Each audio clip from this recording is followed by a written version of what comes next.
The longest leg in ocean race history is now well underway. And for the sailors, this is the challenge of a lifetime.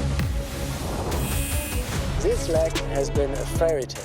It's been an epic adventure. Demanding, technical. It's been the most grueling challenge of my life. It's been an emotional leg, a challenging leg. It's been a dream. It's been the reason why I'm doing offshore sailing. It's been the reason why I love the ocean.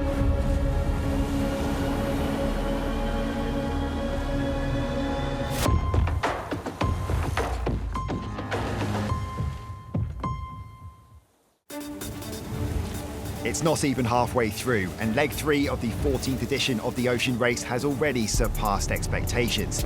It's been challenging, it's been rough, and both boats and sailors have been pushed to their limits. Early on, the leg took its first victims as Grio Environment Team Europe discovered they'd sustained damage too extreme to fix a float. It's a shame, it's painful. Broken-hearted, they were forced to return to Cape Town as the depleted fleet pushed east without them. Battling the heavy winds and large swell, both 11th Hour Racing Team and Team Malizia also suffered at the hands of the Southern Ocean. You can't get through a leg with like this. But they were able to make impressive repairs en route and clawed back some much-needed miles. Well done, man! Throughout this, Biotherm steadily works their way into contention after overcoming early damages, all whilst Team Holcim-PRB held on to the wind up ahead. As they approached the scoring gate at 143 degrees east longitude, all 4 boats blasted past the existing 24-hour distance record for IMOCAs, and the chasing pack began quickly closing the gap. But Kevin Escoffier's Team Holcim-PRB held them off and were first to cross the line, collecting another 5 points and expanding their lead on the overall table. Crossing that score gate, the midway point of this mammoth leg, it was a huge achievement, almost a relief to put that 5 points in the bag. But equally, it was like, okay, we've got to refocus, and it's almost like a new race starts from here. We managed to push ahead of both Biotherm and 11th Hour Racing and take second spot. And I could see kind of the glint in everyone's eyes that, you know, we're back into this, because Holcim-PRB up ahead is now going to slow down because of the weather system, and effectively the race was going to restart. We did a countdown to the scoring gate, you know. On our chart program, we put the line 10, 9, 8. We see it precisely when we hit the line. We were all in the cockpit celebrating, cheering, and it's so kind of confusing because it is a countdown to a finish but to the start at the same time. We were happy, yes, but no relief. You know, it's the gate, but it's not the finish line. You have to stay in that kind of places, you have to stay focused. There are still over 13,000 kilometres to go on this leg from Cape Town to Itajaí, Brazil. And with sailors unable to ease off the pace, 11th Hour Racing Team are immediately hit with a pivotal decision. Already plagued by issues, they accidentally tear a hole in their mainsail, a devastating setback which could spell the end of their race. Although the structural damage in the sail is too extreme to repair right now, a lull in the wind gives them an opportunity to survey the rest of the boat to make sure they're comfortable continuing. We got, a number of different things hampering our performance at the moment, and I actually talked about stopping. Whether it be in New Zealand or Tasmania, but ultimately decided that, what's the point of stopping if we feel safe proceeding, which we all do. They're not the only team taking advantage of the moderate weather to regroup and reassess. And with cracks, rips, leaks and deck gear bent out of shape, the fleet now has a narrow window to put everything right, which is especially welcomed by Biotherm after a critical repair. Just after we passed the scoring gate, we discovered a longitudinal beam in the aft structure of the hull was cracked, so there was a bit of laminating to do. We've got now, over the next few days, a big list of small jobs to do to fix bits on the boat, nothing serious, and also a list of things we really want to check before the next big weather that we're going to get when we go towards Cape Horn. Despite all the extra work, the 3 boats behind are still closing down on leaders Holcim-PRB. Out in first, skipper Kevin Escoffier knows he needs to do something to hold on to this lead. So they tactically reposition themselves below the rest of the fleet in the hope of some southerly wind down near the ice exclusion zone. We are the most south of the fleet, going east. Short term, we are ahead of the cold front, but after that we'll have a light spot. So the idea is to be the best position in order to be able to deal with this light spot. With a ridge of high pressure and light winds on the horizon, finding the right position in advance will prove crucial. But in the meantime, as they approach the international date line, the fleet is once again flying in 25-knot northwesterlies. Definitely in the Southern Ocean, that's for sure. We got plenty of gray skies, big waves, big breeze. So we just got to kind of live through, surf, boat, make sure we don't add to the list in the next 24 hours. And then we should be in pretty good shape to get going on some of these repairs. As they pass the halfway point of this mammoth leg, the wind, as forecast, gradually eases off. Without the usual strong gales and towering seas, the fleet compresses right down. We have Biotherm just over there, less than 5 miles away. Bio-boutique. Bio-boutique. Paul's Bio-boutique. Paul's Bio-boutique. And we have Holcim 10 miles down to Lewis. Paul by the Sailor Man. And you can see the wind coming behind us with these clouds. And if I show you in front of us, high pressure up ahead, so less wind, which is why we're all compressed. Team Malizia are even close enough to fly their drone over to Biotherm. Do the waving again, that was good. Yay! And although there's huge joy in being this close to their competitors, all teams are still desperately trying to make any gains on the others. And as winds are marginally stronger in the south, they take turns jibing down as far as they can without drifting into the forbidden ice exclusion zone. And as the gradual drag race continues in stable conditions, there's one more golden opportunity for teams to inspect and fix their IMOCAs. For neighbours Biotherm and Team Malizia, the calm sea state is a chance to examine their masts for any further damage, whilst 11th Hour Racing Team can finally put right some of the multiple issues impairing them, including an intricate repair of the structural tear they previously suffered in their mainsail. Pretty happy with that because that's like one of the most structural parts of the sail, so to be able to repair that's pretty difficult. It's essential to get as much done as possible at this point, as these unusual, favourable conditions are not expected to last long. So yeah, it's still really grey, still the same weather situation with the high pressure in front and the low pressure at the back. But in the 2 following days it will change. The low pressure will reach us, and so the wind will increase. Medium first and really strong after. And the big sea states around 8 meters. So yes, it's totally changed the way of sailing. As the wind gradually picks up, the spread from first to fourth is now less than 20 kilometres, with leaders Team Holcim-PRB feeling the pressure and the frustration as their previous lead is eroded away. Everybody coming back with the wind, 11 knots of wind.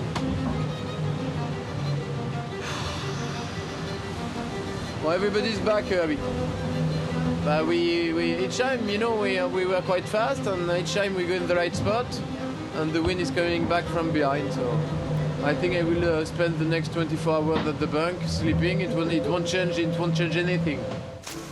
And soon enough, the race has a new leader as Boris Herman's Team Malizia edge in front. But their focus is on another accomplishment. Historic day today. This will be in the archives. The Battle of Point Nemo. Usually regarded as the most remote spot on the planet, Point Nemo proves a key milestone for the teams, all of whom passed the waypoint within a span of 23 minutes. But bragging rights are claimed by Team Malizia, who eke out ahead of Team Holcim-PRB by a mere 30 seconds. We've got Holcim only a couple of miles down here, and we've got the whole rest of the fleet within 10 miles, so expected to be a little bit more remote out here, but you know, that's the way of the racing, and yeah, it's cool to find the experience being so far from any land and so far from any civilization. But not to be deterred, Holcim-PRB are playing the long game. It's almost like the race has restarted. Imagine like we were players on a a game board, and they've just picked us all up, shuffled us around and just thrown it down, and it's all started again. It's good to have them back and good to have some rivalry and some action. I think we're about 5 days out from the Horn, which is kind of like the major milestone of this leg. We've got a bit of heavy air sailing between here and there, which, yeah, could be slightly terrifying, we'll see. But yeah, looking forward to rounding the Horn, and then it will feel like a home run. So as the winds pick up and the pressure mounts, the teams buckle down, ready for one final taste of Southern Ocean conditions as they turn their focus firmly to Cape Horn.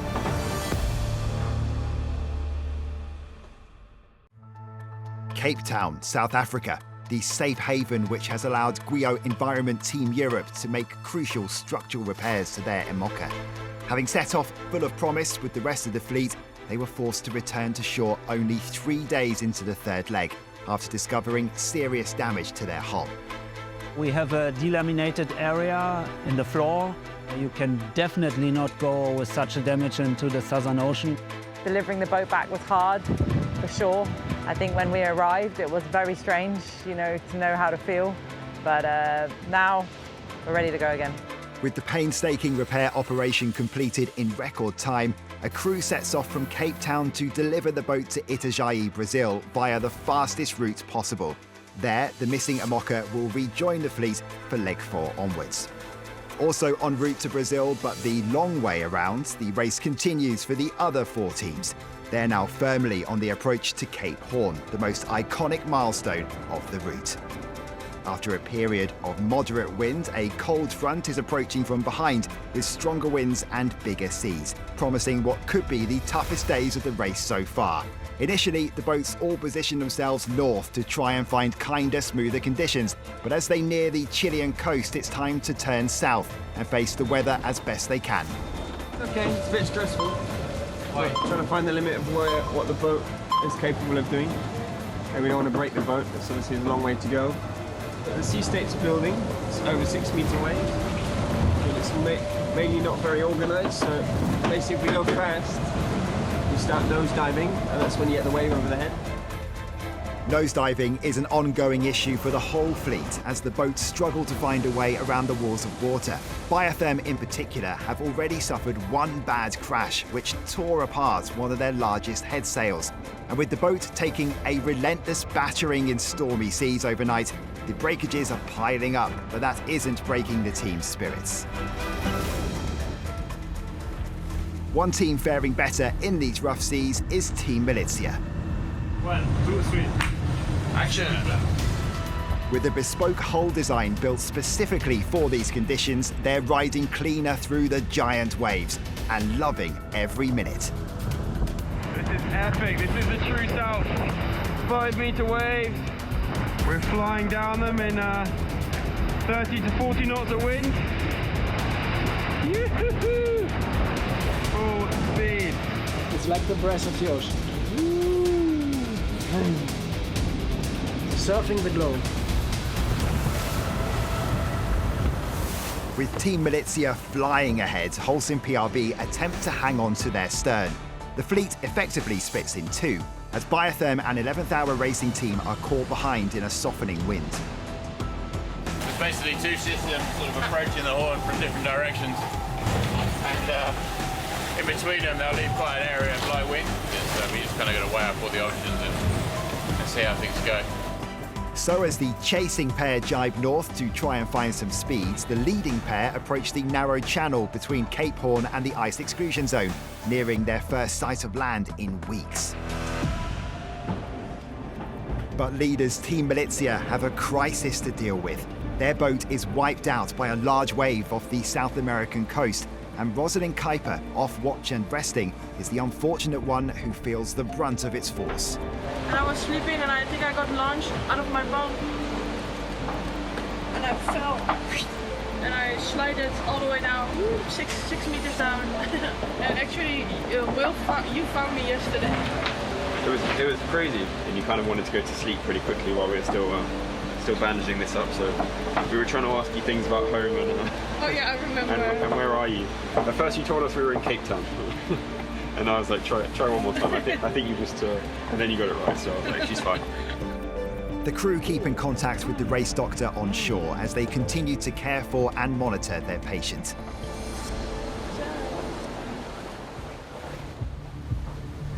And incredibly, they lose no ground. So 30 days after they last set foot on dry land, Team Malizia becomes the first of the fleet to pass the legendary Cape Horn.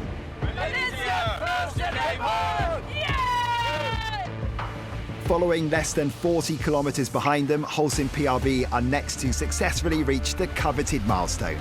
And Abby Ehler, rounding for the 4th time, knows how to do it right. The little treats for celebrating that we have rounded Cape Horn. As they enjoy their well-earned celebrations, there's now nearly 24 hours between the two leaders and the chasing pair, with 11th Hour Racing Team holding a slim advantage over Biotherm at the back. And within a few hours of each other, 11th Hour Racing Team and Biotherm take their turns passing the iconic landmark, joining the exclusive list of offshore sailors who have rounded the Horn. It's easy to get over-focused on the racing and lose sight of what we're actually doing here, which is circumnavigating the planet. And this is a big milestone in that journey, and very proud of the squad and the work that's been put in. Can't take this rounding for granted.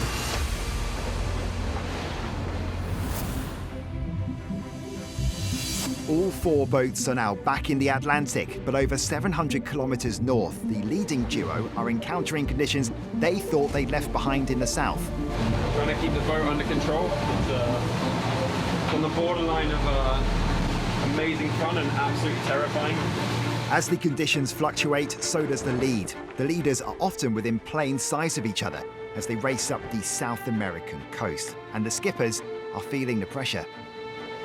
And I have to confess, I'm a little bit scared. A bit tense. I mean, not scared, but you don't want to break anything now, huh? You don't want to do a mistake right here. It's close dogfight racing, which is quite impressive after close to half around the world, because this leg is a huge one, and it's definitely not finished. This is the final push. Push, push, push.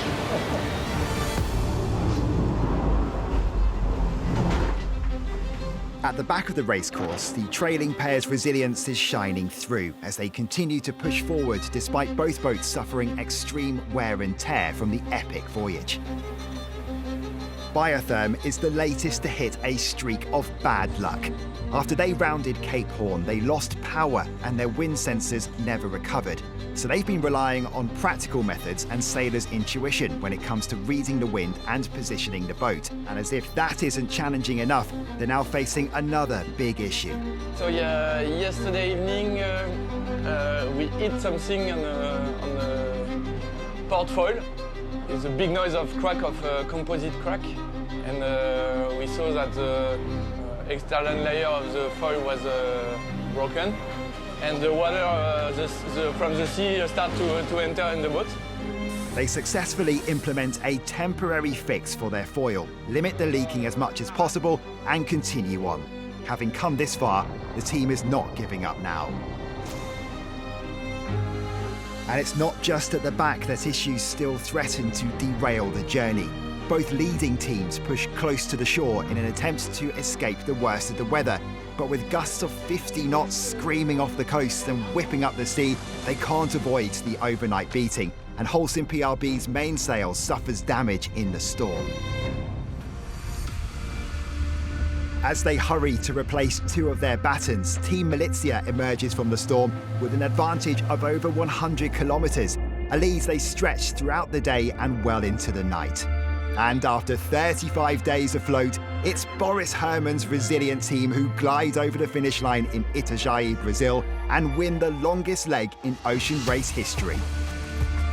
It feels unreal. I mean, we have been a month at sea, a little bit longer even, and through so many challenges and ups and downs, and now we are winning this. So I still need to process that to realize. And then we get such a nice welcome here. So many people come out in the middle of the night. Super happy to be here, but It's kind of, we're closing a chapter as well.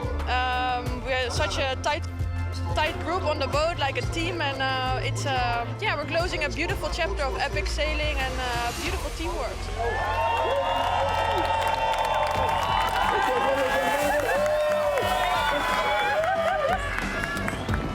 They're joined just over 5 hours later by Kevin Escoffier's Holcim-PRB, proudly finishing in second. And in a true display of mutual respect, Team Malizia skipper Boris Herrmann is first out on the dock to greet them on arrival. To be here is a mission. I mean, like even 24 hours ago, we were just feeling so broken with the problems we were having on board, and it was really started to think, are we actually going to get here, you know, and are the other boats going to catch us up? So the fact that we're standing on the dock, we're all in good shape, the boat's in good shape, I think that is a win in itself.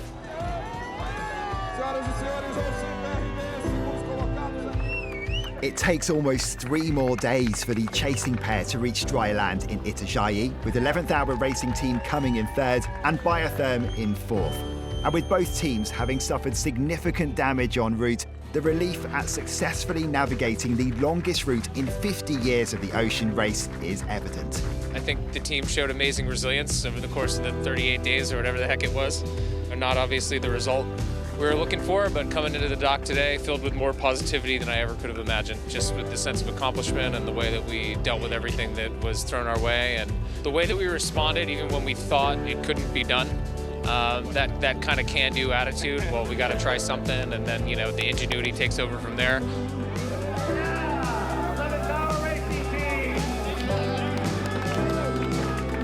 I knew that the key was to be here, with the boat in good shape. We are here. I'm not really sure we have a boat in good shape, but no, we are really proud of that. We are really proud of the technical team, the shore team. We did an amazing job that we can sail in a really heavy condition in the south.